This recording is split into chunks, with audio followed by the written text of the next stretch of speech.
ER doctors and nurses, have any of your patients surprised you with their amount, or lack, of pain tolerance? I had a patient with an open tib fib fracture, the bones in the lower leg sticking out and below that it looks like jelly, trying to walk away apparently unaware of how bad his leg was. Of course he was incredibly drunk at the time. ER doc. 50-year-old guy with a massive heart attack just lying there chillin'. Ask him his pain level. Deadpan, just a little. 5-year-old boy with both forearm bones fractured and dislocated. Playing on iPad with other arm. 60-year-old lady slips, falls, destroys pelvic bone. Just wants one Tylenol, and scooches out of bed wanting to walk home. After much convincing, she begrudgingly accepted that might not be a great idea. There are some badass people out there. Fire medic here. Farmers seem to be tough. One time a guy pulled into the front ramp. Got out of his truck and walked up holding his severed forearm in his other arm. Get him in the truck. Take off. Along the way he states he lived down the road and wanted to get to us quickly.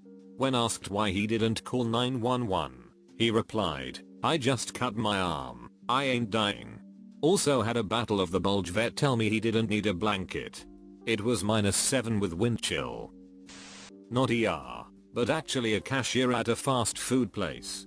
A woman ordered 2 meals, and since she was a little older, really old actually, I offered to bring her food to the table so she wouldn't have to wait. I get there, and her husband had wads of paper towels stuck all over his arms with electrical tape, and his right hand and part of his face were a mix of blood and second-degree burns. Turned out he was working on his lawnmower, and the engine blew up on him. They stopped for lunch on the way to the hospital for burns, and the metal they couldn't get out. He was acting like it was nothing. Working as an EMT, I got called to a 64-year-old female, slipped in her house, possible sprained ankle. When we got there, the woman is sitting in a chair with her legs stretched out in front of her, but she had long pants and slippers on, that covered the entire ankle so I couldn't really see it. When we walked in, she was talking and didn't really seem to be in any pain at all, so I figured this was going to be an easy trip. I kneeled down in front of her to take a closer look, and wasn't I surprised to find that it wasn't just broken, it was ducked right up. I mean, the foot was at a 90-degree angle to the outside, and it was also leaned down so what should have been the side of her foot was facing straight down, and the bone that should have been holding the ankle in place was pushing against the skin on the inside of her ankle so hard that it was about to rip through. I was bewildered at the fact that at that moment she said, "It doesn't hurt, so I hope it isn't broken." She hardly made a peep on the ride to the hospital. 35 miles, very bumpy. Come to find out she had multiple sclerosis, and that makes people feel pain differently. I was chatting with my physiotherapist one day about pain tolerance, and she said that she once had a maybe cocaine addict as a patient whose tolerance was absolute zero. She couldn't even touch him without him perceiving it as painful, let alone stretch or manipulate his body. She said he was a very challenging case. Radiographer here. As a student I met a patient who was a typical little old lady. She came in with far too many shopping bags and walked extremely slowly. She'd been sent by her GP because she'd fallen getting out of the bath a few weeks previous. So we brought her in and took the first image, AP pelvis if you were wondering, and her pelvis was absolutely ruined. Turns out she had slipped and fallen with one leg in and one leg out of the bath, and taken the whole fall on her vagina. Not wanting to cause a fuss, this woman had ignored the pain and carried on her life as normal for weeks. Long enough for the fractures to be fairly healed, albeit in a strange way not really resembling a pelvis much anymore. Not a doctor, but my goddaughter was born very prematurely, requiring a major open heart surgery at 2 weeks old. We were told by her docs that since she'd gone through so much surgical trauma the first few weeks of her life, as a neonate, her pain receptors/nerve endings would not develop normally. They gave us the example that if she put her hand on a hot stove as a kid, she would have sustained a severe burn before feeling any pain whatsoever. She never cried as a kid when she got shot/fell down banged into things, even when it was enough to draw blood. I suspect her medical history was the cause. ER doctor here. I can't count on 2 hands the number of patients I have seen that are covered in tattoos and are scared of needles/IVs. I mean, complete phobia. It makes absolutely no sense. If anyone can enlighten me as to how this phenomenon can exist, I'd appreciate it.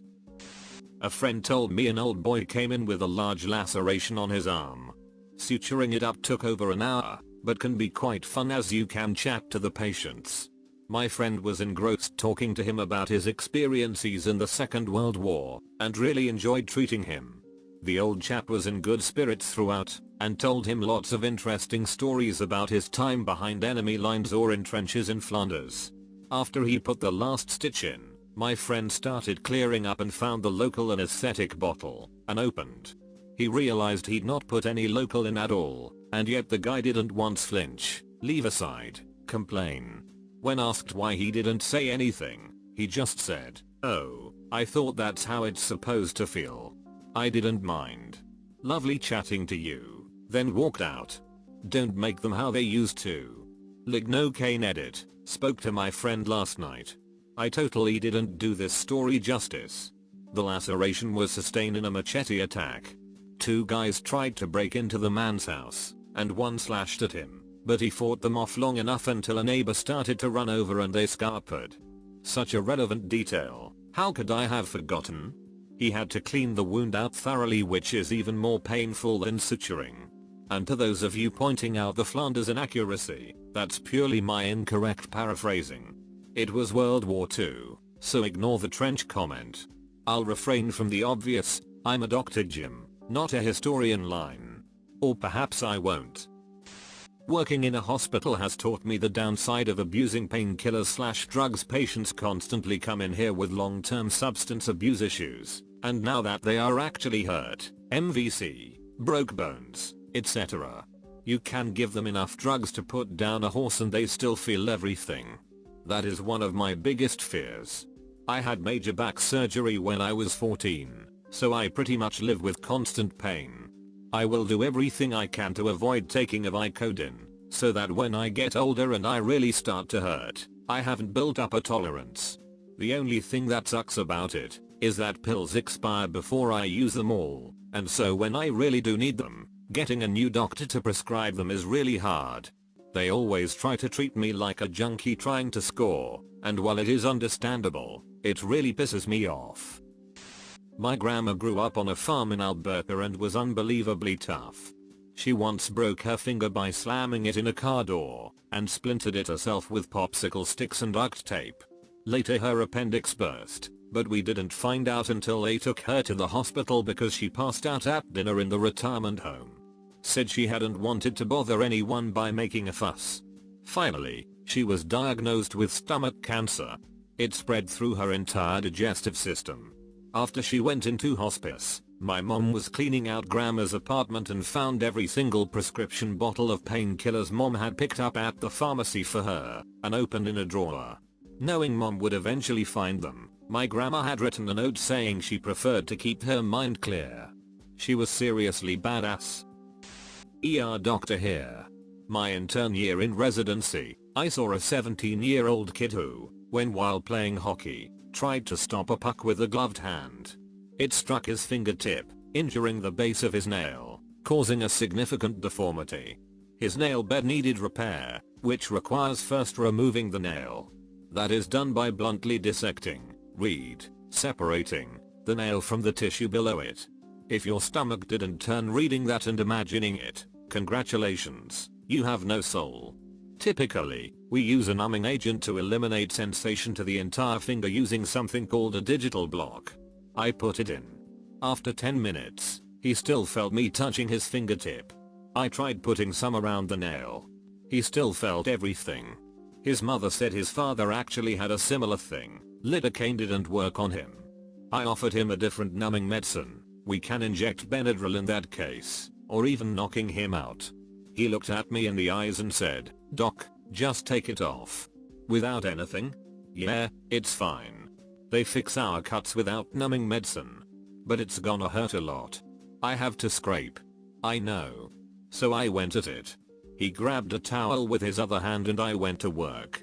45 minutes later, The nail was off, he was repaired, and I replaced the nail in its rightful place. The kid didn't even make a noise. TLDR, hockey players are ducking badass. I was a tech in the ER when the EMTs brought in an elderly woman with what they said was a sprained ankle. She had slipped while mopping a floor at work, and her co-worker had called it in. Turned out she had broken both of the bones in the lower part of her leg, but was sweetly chatting with us.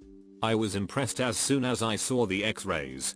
EMTs had no idea, and had splintered her ankle over where her bones were broken. Typically, broken bones in the legs, unless there's a huge amount of angulation/displacement, do not cause a ton of pain, unless moved. We see that often in the old people with hip fractures as well. They're usually sitting there still and having no pain, but the second you try to move it, they're in excruciating pain. Same goes with trying to bear weight. EMT here. I once took a kid, about 18-19, to the ER screaming all the way, for sunburn. Sunburn. I mean, yeah, sunburn isn't fun, but this kid was claiming 9 out of 10 pain and whimpering. I was astounded. Charge nurse and I giggled about it for weeks. Edit, a lot of you have suffered from some horrendous sunburn it seems. Ouch. That does sound like some squirm-inducing pain. This guy was barely pink and hadn't tried anything on his own yet. Only 9 out of 10? Most of my whimpering patients have 13 out of 10 pain.